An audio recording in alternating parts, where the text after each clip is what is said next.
Yes, we are now here in Glasgow at the Yngve conference, and we have an interview with Professor Schratz from Austria. What are your main interests when it comes to education and the challenges for the future of education? Well, if I look back at my career, I started off as a teacher and learned a lot about what it means to be at the front of where it all happens. Then I looked more into leadership, how school leaders try to orchestrate teaching in the school. And then the third step was that I looked at how that links up to the systems level and got involved in policy work. And now I'm interested in how can you connect policy with practice, because that's one of the longest distances we have, what's written in a policy paper and what happens in the classroom, and particularly with the individual student, because we talk a lot about individualized instruction. I prefer personalized learning.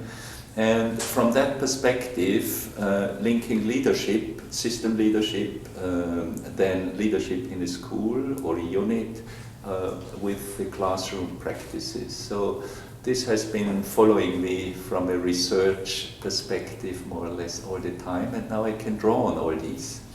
We have to go to the ground of things, you know, den Dingen auf den Grund gehen. And if you start getting to the ground of learning, you start realizing that you can't influence learning as such, because learning is an innate process.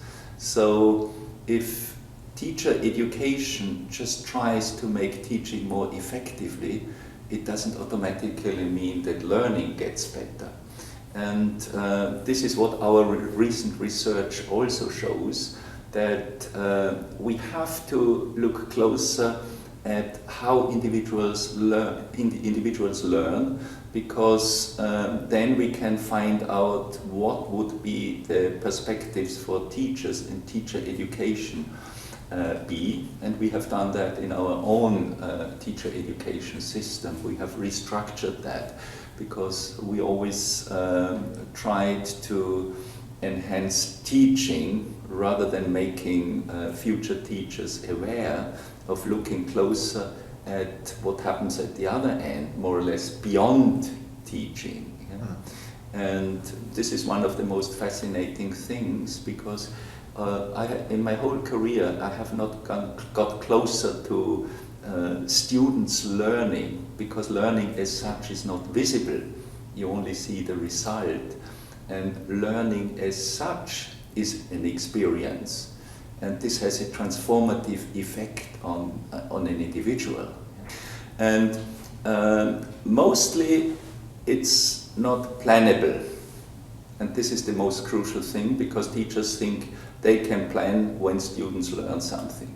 And this is how curricula are in a progression. And more or less learning happens to you. It does something to you.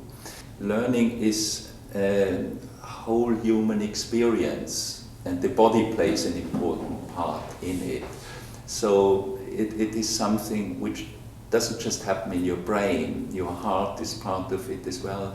And as we notice, and from early birth, a child learns through his or her body, you know, and even those things, you know, if you are in a participatory situation or in a dialogue, like you using your hands and everything, yeah? And when I talk about happenstance, something happens to you, it is something which is deeply ingrained in your bodily experience as well. Like situations, event where you remember you're suddenly in that situation again. So what do you think is the most important things the teachers should do to make the foundations, to create a school that achieve this? Yeah, I think one key issue in the teaching profession is that the teachers always know the answer to the questions they ask the students.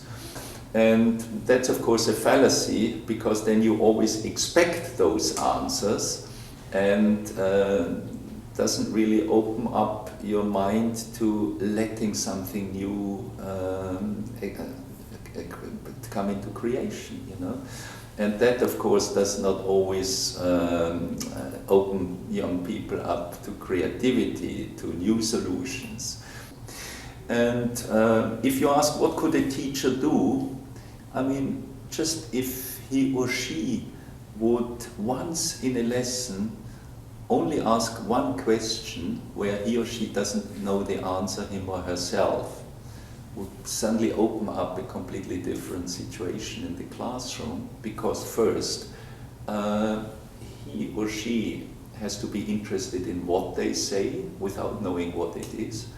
And secondly, the students are taken more seriously, because they are not just asked to say what he wants to hear, because that's the hidden curriculum, of course, just answering what the teacher wants to know to get good results, to get eventually out of school to the next stage. A crucial word is experience, because this goes back to phenomenology, it goes back to Dewey when he was talking about learning democracy.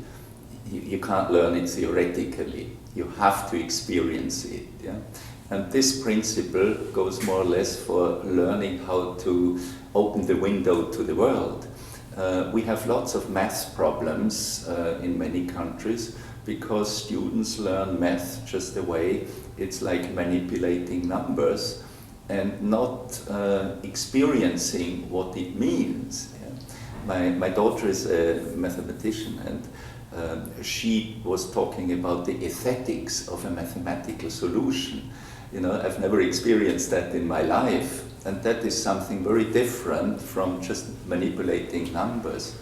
And this, of course, for us is almost a radical change in teacher education, and also, of course, education of school leaders and practitioners at large, because everybody has tried very hard anyway to solve problems, for example. Yeah? But how do you get on a different track so that you don't get to what I would call best practice, but go to next practice? And this is a kind of incubation phase for learning you have to create. So it's open up spaces where you can let go what is a hindrance for learning, and be open for the new one to come. And this is always an inner process.